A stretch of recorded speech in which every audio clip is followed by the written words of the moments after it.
suas Bíblias no Salmos 47.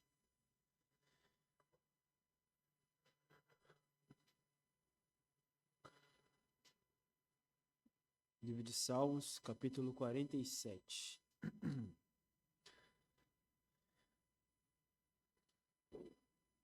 Diz assim a palavra do Senhor: Batei palmas, todos os povos, aclamai a Deus com voz de triunfo, porque o Senhor Altíssimo é tremendo e Rei grande sobre toda a terra.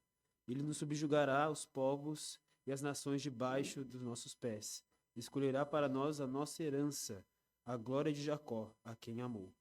Deus subiu com júbilo, o Senhor subiu ao som de trombeta. Cantai louvores a Deus, cantai louvores ao nosso Rei, cantai louvores. Pois Deus é o Rei de toda a terra, cantai louvores com inteligência. Deus reina sobre os gentios, Deus se assenta sobre o trono da sua santidade. Os príncipes do povo se ajuntam, o povo de Deus, do Deus de Abraão, porque os escudos da terra são de Deus, ele está muito elevado. Irmãos, quantas vezes, né? Vamos começar com um questionamento. Quantas vezes vocês ficaram tão felizes com algo a ponto de não conseguir conter essa felicidade? A gente tem alguns pequenos exemplos, né? Quando alguém é muito aficionado, por exemplo, no futebol, e o time dele faz o gol, é comum ter aquela explosão de adrenalina ali no ar, e é gol, comemora, pula, joga pipoca pra cima, até bate alguém se estiver do lado sem querer, né? Na Copa do Mundo mesmo, por exemplo, mesmo a gente torcendo sofridamente pro Brasil, quando eles fazem o gol, a gente comemora como se fosse final já, né? Mas existem diversos outros momentos, né? Cerimônias de casamento, né? Tanto os convidados, mas nesse caso mais específico os noivos, né? Que é até costume, uma vez ou outra, algum deles está chorando de tanta felicidade ali, né? Enfim, na nossa vida tem esses momentos, né? De felicidade extrema, por assim dizer. E se nós olharmos, irmãos, para a palavra de Deus, nós vemos alguns desses momentos também, né? Um exemplo, né, esse tipo de comportamento que eu coloquei aqui no termo, entre aspas, como uma alegria transbordante. É aquela alegria que você não consegue conter, de tão alegre que você está, de tão feliz, ela sai naturalmente de você, né? E um dos exemplos que a gente vê isso, pode ver isso, é em Miriam e as mulheres. Assim que saem ali, né, do regime de escravidão do Egito, Miriam, junto com algumas outras mulheres, ela se põe a dançar e a cantar, né, por conta da misericórdia de Deus, né, sobre esse povo, pela libertação deles depois de mais de 400 anos sendo escravizados pelos egípcios. Muitos salmos são compostos de uma forma que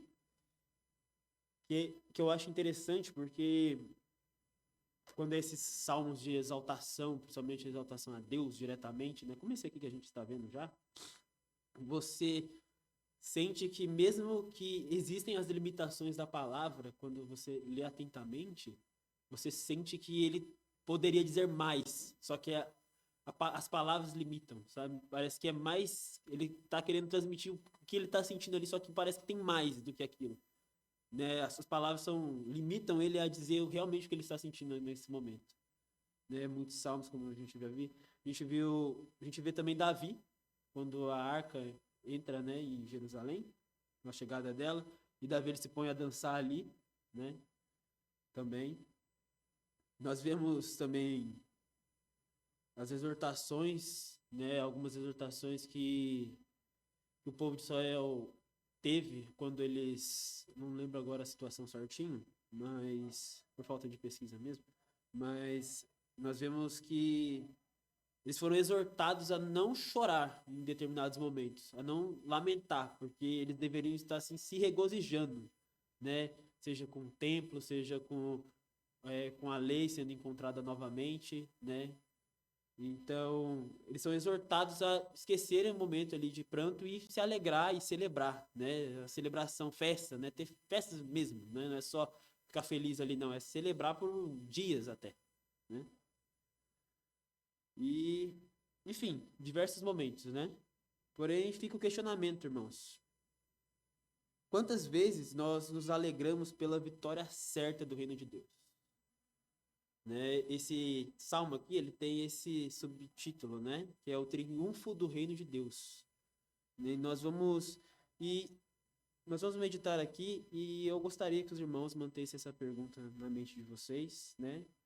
Só para relembrar mesmo, se os irmãos, assim, eu não estou falando para os irmãos saírem pulando, dançando na rua, não é isso que eu estou falando, né? Mas eu não vou repreender se vocês fizerem também. Se vocês ficarem tão alegres com a vitória certa do reino de Deus, a ponto disso não se conter e sair gritando, dando aleluia no meio da rua, amém, né?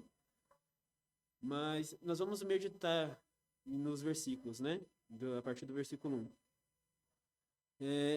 Vou ler o versículo de novo. Batei palmas todos os povos, aclamai a Deus com voz de triunfo. Irmãos, vou ser bem sincero com os irmãos aqui nesse ponto, porque assim, o que me fez meditar nesse salmo foi um vídeo que eu estava assistindo, né? E falava. E, enfim, teve uma situação e acabou sendo citado esse negócio de bater palmas.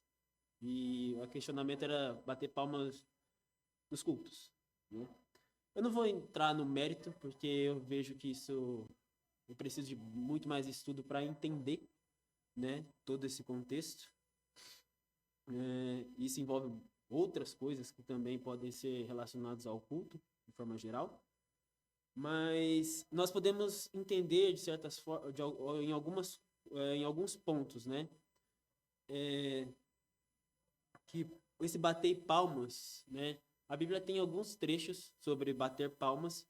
Uns deles são nesse sentido, né, de celebrar, né, batendo palma celebrando. E também tem o bater palma no sentido de zombar também. Tem alguns trechos na Bíblia que tem isso também.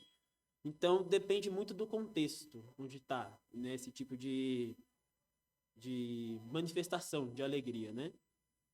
E, e, e só um pouco mais, né, para explicar a respeito disso aqui, é, é interessante porque, assim, né, eu mesmo necessito refletir mais, como eu disse, né, a respeito dessas questões, porque, assim, alguém pode argumentar a respeito disso aqui e falar assim, não, mas a gente não vê esse tipo de coisa na igreja do Novo Testamento. De fato, não tem nenhum lugar lá onde se dá a entender nas reuniões que eles estão batendo palma ali. Mas levando em consideração que eles cantavam salmos nos cultos deles, seria estranho eles terem um salmo onde eles cantam para bater palmas. Ao mesmo tempo que, nesse contexto, né, pode-se entender que também não é no culto. Né, é uma celebração externa ao culto aqui. Como foi com Davi, lá celebrando, dançando, Miriam também, eles não estavam em cultos ali. Era uma celebração espontânea deles. Então, né, são coisas que eu vou procurar responder. E se eu tiver outra oportunidade, eu explico para os irmãos também. Mas voltando aqui, irmãos, ele fala: batei palmas todos os povos e aclamai Deus com voz de triunfo. Né? Ele não convoca só o povo de Israel aqui, ele convoca todos, né? Isso aqui, esse salmo, ele pode tanto se referir a Israel, o povo, quanto nós também, né? Nós que somos povo, somos povo de Deus, né? No geral. Então ele fala assim, e o interessante é esse triunfo, né? Que é até o subtítulo. Esse triunfo, irmãos, não sei se os irmãos já tentaram para o que significa essa palavra, mas triunfo significa sucesso brilhante, grande vitória, êxito e aclamação. Isso que significa a palavra triunfo. Ou seja, a própria palavra triunfo aqui, ela já é um exagero da alegria, né? Já é uma celebração exagerada. Por exemplo, no contexto militar, era O triunfo era, por exemplo, quando os romanos eles entravam depois de terem vencido uma batalha e a cidade inteira e Roma inteira ia celebrar a vitória deles ali, todo mundo junto, né? Aí tem o grande êxito, né, em batalhas, que pode ser um triunfo sobre um inimigo, enfim, e a aclamação a respeito desses acontecimentos ou outros, né? E nós vemos que desde aqui desse primeiro ele já fala que é um fato, né? Que já dá a entender que a vitória de Deus é um fato, né? Ele fala para aclamar a Deus com voz de triunfo, né? Com esse ímpeto, com essa, posso até dizer, com essa chama, né? Com essa alegria transbordante, como eu disse, né? São muitas vezes, né? Nós vemos que nós vez ou outra nós conversamos aqui, né, no culto ou pós o culto, sobre expressões, né, que nós geralmente não usamos aqui na igreja por costume, né? Mas nós somos costumeiramente falamos aquele amém bem baixinho, né? Eu acho que eu nunca ouvi um glória a Deus aqui. Mas são expressões entusiasmadas a respeito de verdades que estão sendo ditas, tanto em orações quanto nas mensagens, né? E não, eu, particularmente, eu não vejo nada de condenável nisso, né? Se feito de forma, não assim, comedida no sentido de os outros não escutarem. Às vezes dá nervosismo e a pessoa pode só falar ali, tudo bem. Mas, né, mas ser audível, né? Porque às vezes isso pode até fazer com que a pessoa que está dispersa ali se atente, né? Porque está falando ali, né? Então, eu particularmente, né, não condeno este ponto, né? Nessas expressões entusiasmadas, assim, entusiasmadas entre aspas, né? E depois disso, irmãos, no versículo 2, ele começa a dar os motivos, né? Do porquê que você deve se alegrar dessa forma. Ele fala no versículo 2, porque o Senhor Altíssimo é tremendo e rei grande sobre a terra. E isso que eu falo para os irmãos que é interessante na Bíblia, que parece que falta termos, assim, falta termos no sentido de parece que eles não conseguem se expressar direito, porque eles acabam indo numa redundância, né? Então, o Senhor Altíssimo é tremendo, né? E o que é tremendo? Extremamente grande, colossal, extraordinário, formidável. Ou seja, nesse termo aqui, quer dizer tudo isso aqui ao mesmo tempo, né? E já não basta isso, né? Ele fala, e rei grande sobre toda a terra. Ele está falando de toda a majestade, de toda a grandiosidade de Deus, de todo o domínio que ele tem sobre tudo que ele criou, sobre tudo que ele coordena, sobre tudo que ele mantém, né? E isso já é motivo suficiente para você se alegrar, né? E ele coloca no versículo 3, ele nos subjugará os povos e as nações debaixo dos nossos pés.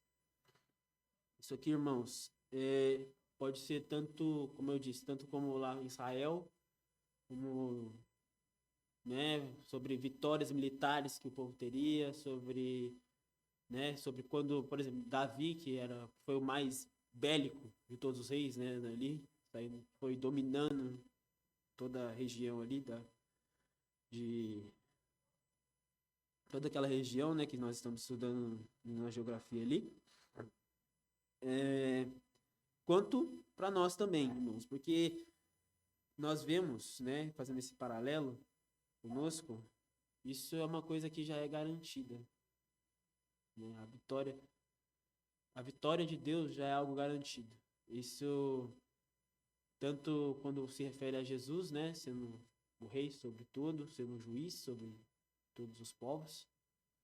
E é interessante, né? Porque eu gosto de pensar vez ou outra que o diabo, ele é tão teimoso que ele já tem spoiler já daqui, ele sabe. Porque eu tenho certeza que o diabo sabe. Ele já leu aqui, ele sabe. A gente, pelo que a gente vê, o diabo lê a Bíblia, ele sabe o que está escrito. Provavelmente ele sabe mais do que a gente, né? E mesmo assim, né, tudo com o propósito de Deus, claro, né, dessa tamanha rebeldia dele, e mesmo sabendo que ele perdendo, ele vai, né, no fim das contas. E a vitória de Deus é certa. Ele sabe que ele vai perder. Ele sabe que ele não tem nada para fazer. Porque se Deus diz que ele vai fazer, ele vai fazer.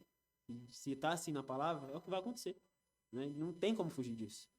Então, se daqui está falando que os povos serão subjugados, né, as pessoas, a gente pode entender como os ímpios ou como, né, voltando a Israel, aqueles povos que estavam naquela região ali, né, e colocará as nações debaixo dos nossos pés, né, que nós vemos que não é por merecimento nosso, irmãos, mas é pelo poder de Deus que isso vai acontecer, né, não é porque nós merecemos que, sei lá,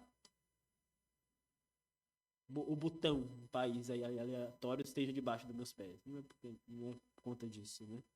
Eu evitei dizer qualquer país aí, porque é mais famoso, né? Porque as coisas estão meio complicadas. Mas também, irmãos, ele, né, continuando um pouquinho, ele fala que no versículo 4, escolherá para nós a nossa herança, a glória de Jacó, a quem amou. Então, mais uma certeza, além da grandiosidade de Deus, da vitória certa, ele escolherá para nós a nossa herança, né? Nós podemos entender o paralelo com Israel, que é Deus prometeu para eles naquela região ali, que eles iam ficar ali, né, com aquele território, e podemos entender como os galardões também vamos receber ali, fazendo esse paralelo, né, lá para frente, quando tudo for consumado e quando houver a grande vitória, por assim dizer, né.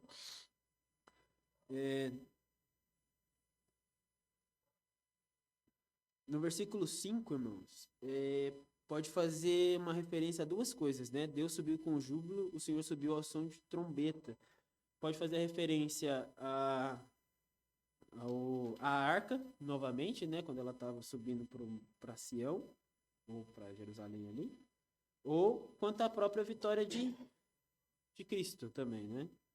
Que Deus subiu com júbilo, né? E o Senhor subiu ao som de trombeta. Ou seja, nós vemos que muita gente se atrém ao fim do mundo, né? Só a gente acaba se lembrando mais das partes ruins do que de fato com que a gente deve lembrar, né? Nós que somos crentes, que é a vitória, que é toda aquela aclamação que vai ter, toda aquela comemoração, toda aquela festividade, toda aquela celebração pela vitória de Deus, né? E nesse versículo pode fazer referência a isso também, né?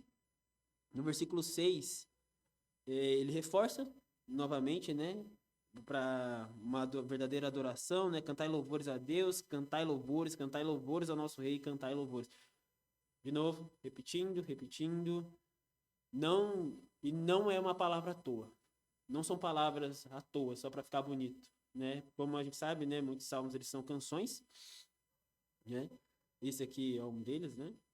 E ele fala, não é só para ficar bonito, mas é como se ele estivesse pedindo, né, suplicando, cantem, né, cantem louvores a Deus, cantem louvores, cantar louvores ao nosso rei, né, cantar louvores, porque é interessante porque eles usam essa palavra rei, se a gente lembrar, né, do que aconteceu quando começaram a ter reis em Israel, foi justamente porque eles negaram ter Deus como rei deles. E interessante que nos Salmos, muitos Salmos, né, eles colocam essa realeza de Deus, né, para lembrar para eles que Deus é rei. E aqueles reis ali, eles só estão ali porque Deus quer, porque Deus é o rei dos reis, né, e o Senhor dos senhores, né. E essa parte é interessante, irmãos, no versículo 7, porque ele diz assim: pois Deus é o rei de toda a terra, cantai louvores com inteligência. Ou seja, não é qualquer coisa. Não é porque você está sentindo qualquer coisa, quando você canta, e você está sentindo o Espírito Santo ali, e você sente que você está sendo levado à adoração, e etc, etc. Não é uma emoção, não é aquilo. Nós devemos cantar com emoção, sim. Nós devemos. Mas aquele reforça com inteligência, né? Entendendo, né? A gente já falou isso algumas vezes aqui nas pregações, entendendo o que você está cantando. Porque muitas vezes você pode estar cantando uma mentira. Só porque é bonito a melodia. Só porque, nossa, esse hino é tão bonito, essa melodia é tão legal, nossa, eu gosto tanto de ouvir. Aí você não percebe que você está cantando uma coisa que você nem acredita, né? Então, cantar louvores com inteligência, com sabendo o que você está contando, com a intenção de cantar de verdade, de celebrar, né? Isso diz muito a respeito de como nós também nos portamos nos cultos, né? A gente fala muito sobre questões automáticas, né? Orações automáticas. E muitas vezes, confesso, eu cantei automaticamente. Hoje em dia eu tento me policiar, né? Tento me policiar, tento entender o que eu tô lendo, tento, né, lendo assim, no sentido de cantar, né? Tento, muitas vezes, eu até tenho distrações aqui na frente, né? Como eu sento ali no fundo, aí eu fecho o olho ali para tentar me concentrar realmente no que está sendo cantado, né? É, isso, isso diz muito, como eu disse, né? Diz muito a respeito sobre como nós estamos fazendo as coisas, né? Como nós estamos adorando de fato a Deus, né? Diz muito a respeito, talvez até da nosso desleixo com as coisas de Deus, no fim das contas, né? É, e ele fala no versículo 8, irmãos, que Deus reina sobre os gentios, Deus se assenta sobre o trono da sua santidade, né? Aqui falando, Deus não é rei só de Israel, é rei de todos os gentios aqui, né? São todos os povos que não são judeus, né, no caso. E ele fala que Deus ele se assenta sobre o trono da sua santidade. Irmãos, nós sabemos como é difícil a santificação. E mais uma vez, né, que eu acho isso tão maravilhoso na palavra de Deus, quando ele quer reforçar um atributo de Deus, né, e a própria santidade, ele usa 3 vezes a palavra santo, né? Santo, santo, santo, né? E aqui a gente pode até entender dessa forma, né? Ele se assenta, ele se assenta sobre o trono da sua santidade, não o trono de uma santidade qualquer, não, é dele. Porque ele é santo, santo, santo, né? Uma característica dele. Então, por ele ser santo, ele requer uma adoração inteligente, uma adoração consciente, né? Com inteligência. Cantar louvores com inteligência. Ele requer que nós tenhamos realmente o espírito de uma verdadeira adoração, né? De celebrar, de se regozijar. Irmãos, eu lendo esse trecho aqui, eu imaginei como seria cantar isso aqui naquela época, né? Ver nas celebrações eles cantando esses salmos assim de júbilo, de celebração, de adoração. Isso é uma coisa absurdamente linda, né? Isso é uma coisa que realmente, se você tivesse ali, você não ia se conter, né? Você ia cantar junto no mínimo, né? E sabendo que vai vir, irmãos, a gente sabe que isso aqui não é nenhuma fração do que está por vir. Nenhuma fração do que vai ser quando Cristo voltar, quando o reino dele se estabelecer aqui neste mundo, e quando nós vamos estar sempre felizes por Cristo estar lá conosco. E a nossa celebração vai ser tão autêntica, né? E vai ser essa alegria transbordante que vai ser direto, né? Quão maravilhoso vai ser isso, né? E ele conclui no versículo 9, né? Os príncipes do povo se ajuntam, o povo do Deus de Abraão, porque os escudos da terra são de Deus. Ele está muito elevado, né? Ele fala novamente de características da soberania de Deus, né? Que ele fala, os príncipes do povo se ajuntam, o povo do Deus de Abraão, né? Falando dessa união, que não importa o seu cargo aqui na terra, não importa quem que você foi, você ainda vai estar abaixo dele, né? E ele diz também que porque os escudos da terra são de Deus, né? E ele está muito elevado, ou seja, ele está muito acima de qualquer coisa que a gente pensa. Né? Qualquer coisa que a gente possa imaginar, Deus está acima disso. Porque ele fez. Tudo que a gente pode imaginar, ele já fez. Né? Então não tem como você pensar numa coisa maior que Deus, porque não existe. Você não consegue conceber uma coisa dessa. Né? E, irmãos, confesso para vocês que foi meio difícil esse salmo aqui. São símbolos, né? São uma linguagem lírica, poética, né? Então, às vezes, é meio complicado de entender. Foi um pouco difícil, né? Eu confesso que se alguma coisa passou, peço desculpa aos irmãos, né?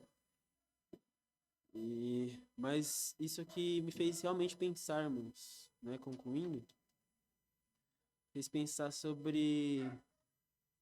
Me alegro com tanta coisa besta, às vezes, né? Besta, né? Tanta coisa pouca. E quando eu parei para refletir sobre o que tá por vir, olhando até nesse cenário de guerra, onde o costume é se desesperar, né? Onde o costume é as pessoas achar que o mundo tá acabando. Sendo que a mesma coisa aconteceu 2 anos atrás e estava acontecendo a mesma coisa, né? E talvez a minha percepção sobre essas coisas, né? Entendo-se, ninguém gosta de guerra, ninguém gosta de pessoas morrendo, mas talvez, né, analisando todo esse cenário, talvez a minha percepção seja assim: isso vai acabar. Uma grande vitória de Deus, né? E esse é o fim de tudo, né? Todas essas coisas. O fim é a grande vitória de Deus sobre este mundo, sobre Satanás, enfim. Isso deveria me fazer, talvez, sair pulando na rua, batendo palma, me alegrando, falando do evangelho para as pessoas, para que elas se regozijem junto comigo, né? Eu gosto muito, vez ou outra no meu Instagram aparece, né, igrejas em outros lugares.